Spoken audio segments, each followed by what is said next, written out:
Imagine this. You're IBM. It's 1980. Across the table, a 25-year-old college dropout. No product, no brand, just a bluff. You shake his hand anyway, and accidentally build a trillion-dollar empire. But what if I told you that same playbook? It's now being used against the giants who wrote it. This is the story of how software's wealth machine, built on dependency, is being dismantled by artificial intelligence, and why you might be next in line to own the future. Listen until the end, because what we reveal could be your blueprint out of vendor lock-in, and into a world where one person can build a billion-dollar company. Okay, picture this. November 6th, 1980. You're in the boardroom at IBM, the absolute biggest, most powerful tech company on the planet at the time. Unquestionably. The giant. Right. And across the table, a 25-year-old kid, college dropout, Bill Gates, no big brand, tiny company, no hardware to speak of. Barely anything. And he's asking you, IBM, to sign a deal for software. Software he doesn't even have. He's bluffing, completely bluffing. It's an incredible moment when you look back. And you're about to sign the piece of paper that basically creates the foundation for, a multi-trillion-dollar industry? Built on, let's be honest, dependency extraction. That's the model it's set, yeah. But here's the kicker, the real irony. That exact blueprint, that wealth machine, it's about to get totally upended by the very technology it helped, bring into the world. It really is a fascinating cycle. Because that IBM moment, it wasn't some one-off fluke. History is just packed with these stories, right? These huge companies, these titans, just completely whiffing on massive changes happening right under their feet. Absolutely. And what's so striking now is how history is, it's rhyming. The patterns of how innovation happens, how incumbents react or fail to react. It's repeating with, honestly, stunning clarity. So that's what we're diving into today. Exactly. Our mission here is to unpack how that historical blindness keeps happening, why this software industrial complex, as we call it, works the way it does. And crucially for you listening, how AI, artificial intelligence, isn't just another tool. It's like a fundamental force that's poised to potentially dismantle this whole structure. Right. It's creating a whole new era where the rules for software are just being totally rewritten. Completely rewritten. And understanding these shifts, this is key, not just to navigate what's coming in tech, but maybe even to build your own future in it. Okay, so let's really unpack this. Let's do it. So back to 1980, IBM, Microsoft. IBM is kind of freaking out, right? Apple's PC is making waves. They were behind the curve on personal computers. Yeah. Big time. Mainframes were their world. So they desperately need an operating system for this new PC project. Like yesterday. In walks Bill Gates. Young guy. Tiny company. And he offers them an OS he doesn't actually own. He's got a license for something called QDOS, basically reselling it. From a competitor. For hardware that IBM hasn't even finished building. But here's the genius move, or maybe the oversight, depending on how you look at it. Right. The deal lets IBM use the software, MS-DOS, as it became known, but Gates keeps the rights to license it to everybody else. Which turned out to be the masterstroke. And IBM's lawyers, they apparently thought this was great. One less thing for them to worry about, liability-wise. Almost unbelievable in hindsight. Yeah. But it speaks to the mindset. So why? Why do these giants miss what seems so obvious later? IBM wasn't flying blind, were they? There were warnings. Decades of warnings. Oh. Think about it. Way back in 1968, a guy named Martin Gott's patents the software sorting algorithm. He sues IBM for copying it and wins. Yeah. Millions in today's money. Wow, 1968. Same year, Douglas Engelbart, the mother of all demos. You can watch it online. He demonstrates the mouse, graphical interfaces, hypertext, the future. He literally invented the way we use computers now. Pretty much. And then you have Xerox PRC later on, inventing the graphical user interface, the desktop metaphor, the tablet, networking, everything Apple and Microsoft built empires on. And IBM, or Xerox, they just had it sitting there. Sitting right there in their labs. Yeah. Trillion-dollar ideas, just ignored. Because it didn't fit the current business model. It's wild. And it's not just IBM, obviously. That pattern repeats. Oh, constantly. Kodak invented the digital camera in 1975. Steven Sasson, one of their engineers, built a working prototype. They invented it. Yes. But Kodak buried it. They were terrified it would kill their film business. Yeah. Which, of course, eventually happened anyway because they didn't embrace digital. Wow. Okay, who else? Blockbuster, 2000. Reed Hastings goes to them, says, buy Netflix. We'll handle the online part. You handle the stores for $50 million. $50 million. That's it. They literally laughed him out of the room. Oh, thank God. Yahoo. Could have bought Google for $1 million early on. Yeah. Larry Page and Sergey Brin just wanted to do their PhD research. $1 million for Google. Turned it down. And Nokia, remember Nokia? Dominated mobile phones. Their CEO dismissed the iPhone, called it a fad, said business users wouldn't want it. I remember that. They had like 40% market share. Yep. Went from that to bankruptcy in about 5 years. So what's the connecting thread when you look at all these colossal misses? It really boils down to optimization. These companies, these titans, they were perfectly optimized for the present, for the world as it was. Their whole structure, their thinking. Exactly. It was all geared towards refining the existing machine, maximizing current profits. They just couldn't see the ground shifting beneath them, the tectonic plates moving, because they were looking inward, not outward. Okay, and this is where it gets like directly relevant to today, because that 1980 IBM deal, that blueprint, it set the stage for the whole $5 trillion software industry we have now. The playbook was established. Dependency, extraction, wealth transfer. And to see how that extraction machine really works in practice, let's jump forward. October 2015, Mars, Inc. You know, the candy bar company. M&M, Snickers, yeah.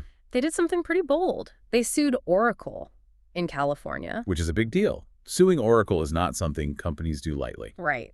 Mars had been an Oracle customer for 22 years, since 1993, paid their bills, presumably followed the contract. Then Oracle hits them with a license review, an audit. Standard procedure for many big software vendors, unfortunately.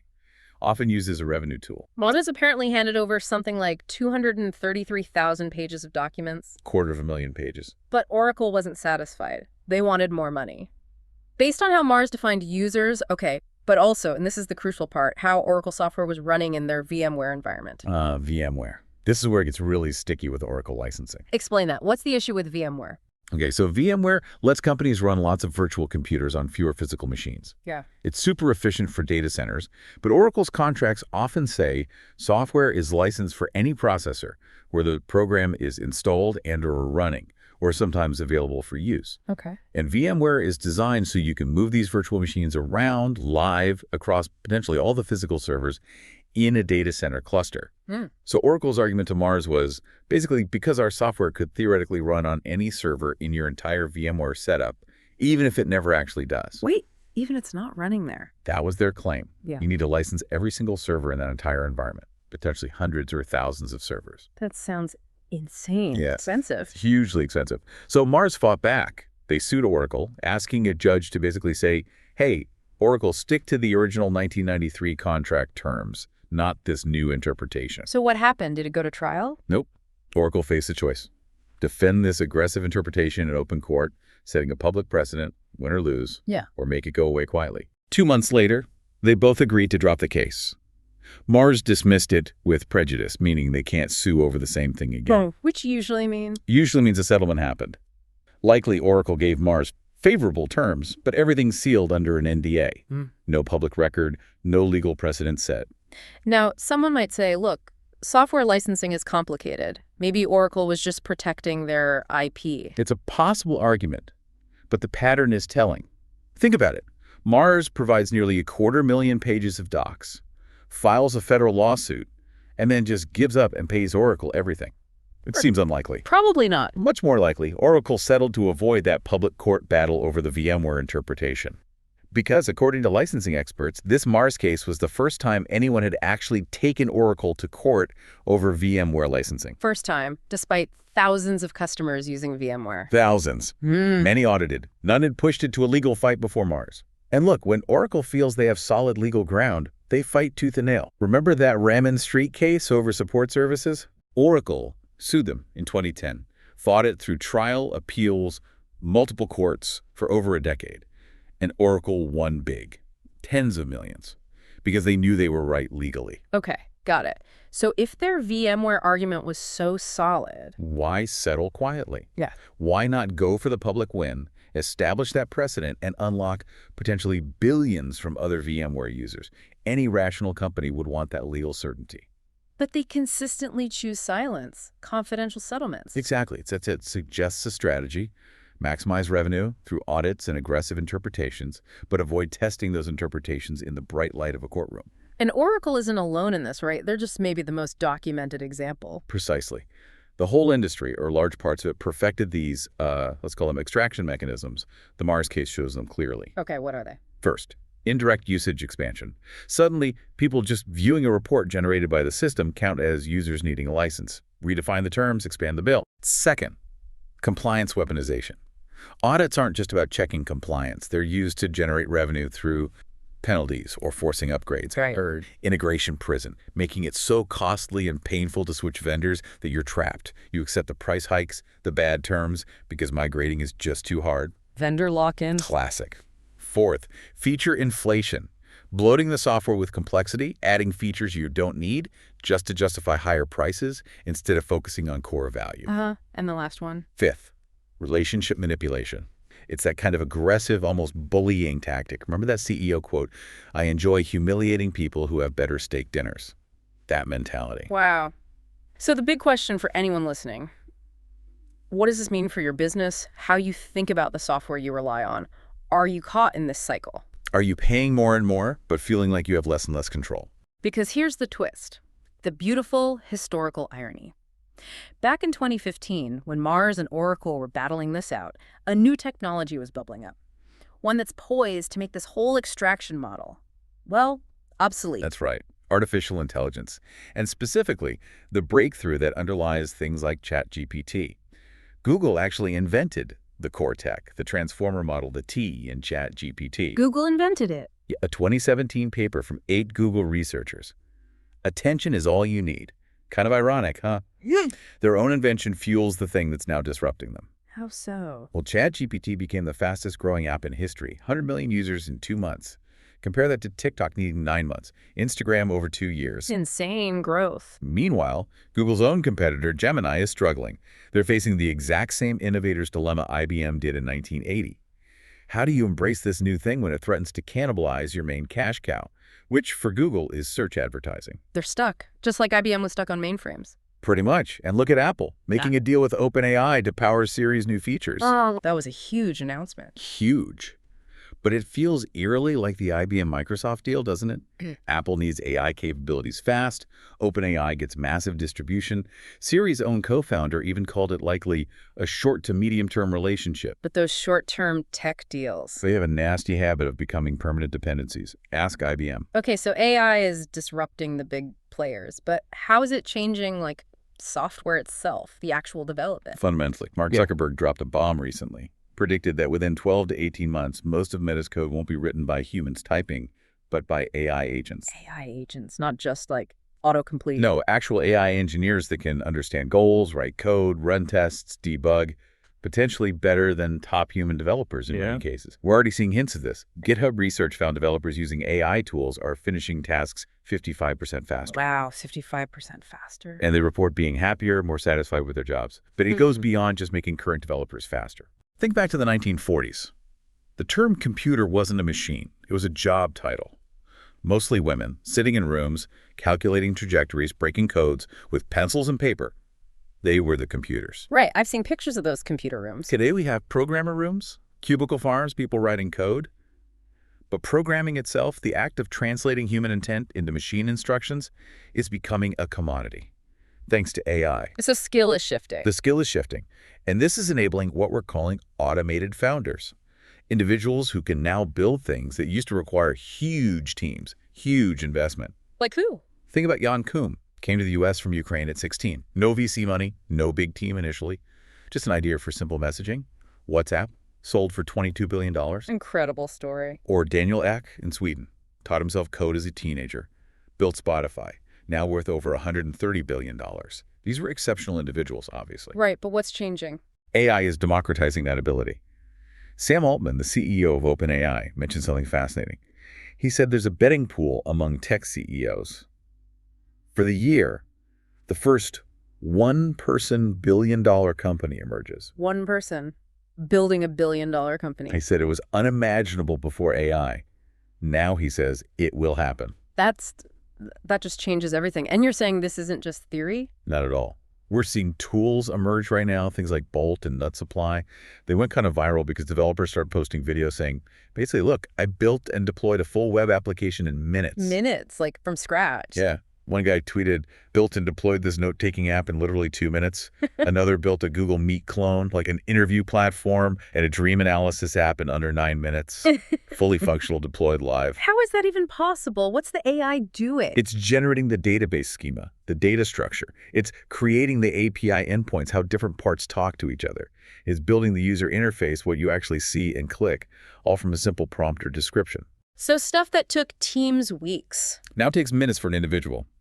These platforms, Bolt and Nut Supply, reported powering over 1 million AI-generated websites in just 5 months, late 2024 to early 2025. 1 million sites in 5 months. It's over 6,600 new applications per day, on average. Okay, but are these like robust enterprise-grade apps? Maybe not all on day one, but for, say, 80% of typical business applications. Internal tools, customer portals, simple workflows, absolutely sufficient. And crucially, it bypasses vendor dependency. You own the code, the system. And numbers back this up, right? Developers are actually using this stuff. Overwhelmingly. GitHub's latest survey, 92% of U.S. developers are either using AI tools now or planning to integrate them soon. The shift is happening right now. And it's not just developers anymore, is it? This idea of citizen developers. Exactly. Business analysts, marketing managers, operations folks, people who understand the business need but aren't traditional coders, they can now build their own solutions using these AI-powered, low-code, no-code platforms. Which leads to this concept you mentioned, intelligence equity.